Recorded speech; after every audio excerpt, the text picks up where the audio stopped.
कारसेवक आणि रामभक्तांच्या प्रबळ इच्छाशक्तीच्या जोरावरच अयोध्येतील 500 वर्षांचा कलंक पुसला गेला आणि हे भव्य श्रीराम मंदिर उभं राहिलं।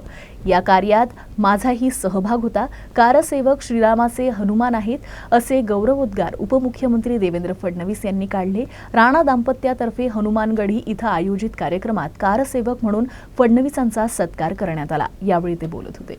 अमरावती शहरालगतच्या भानखेडा मार्गावरील हनुमानगढी इथं सोमवारी हनुमान चालीसा चॅरिटेबल ट्रस्टद्वारा श्रीराम प्राण प्रतिष्ठा सोहळ्यानिमित्त कारसेवकांचा सत्कार, 11 लाख लाडू प्रसाद वितरण आणि दीपोत्सवाचं आयोजन करण्यात आलं होतं। यावेळी खासदार अनिल बोंडे, खासदार नवनीत राणा, आमदार रवी राणा, चंद्रकुमार जाजोदिया, राजेश मोरडिया, ॲडव्होकेट वासुदेव नवलानी यांच्यासह अन्य मान्यवर उपस्थित होते। पंतप्रधान नरेंद्र मोदी यांच्या नेतृत्वात भारतीय संस्कृती जनमान्य होणार असल्याचं सांगून सर्वांना प्राणप्रतिष्ठेच्या शुभेच्छा यावेळी फडणवीस यांनी दिल्या। यावेळी त्यांनी उत्तम कार्यक्रमाबद्दल राणा दाम्पत्याचं कौतुक केलं। कारसेवा केल्याबद्दल फडणवीस यांचा भावपूर्ण सत्कार करण्यात आला। यावेळी अन्य कारसेवकांना देखील सन्मानित करण्यात आलं।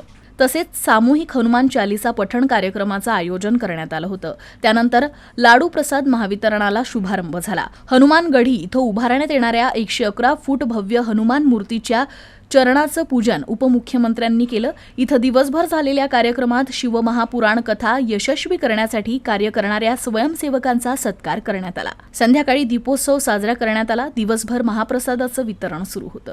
ज्यामध्ये लाखो लोकांना आपला जीव गमवावा लागला, पण आज ज्या कारसेवकांनी तो कलंकाचा ढाचा खाली आणून मंदिर निर्माणात योगदान दिलं, त्यांचा सत्कार देखील या ठिकाणी करण्यात आला।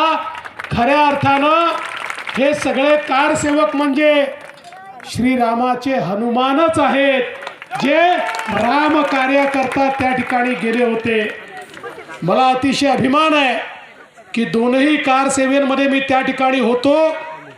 त्या ठिकाणी 18 दिवस बदायूच्या जेलमध्ये देखील होतो।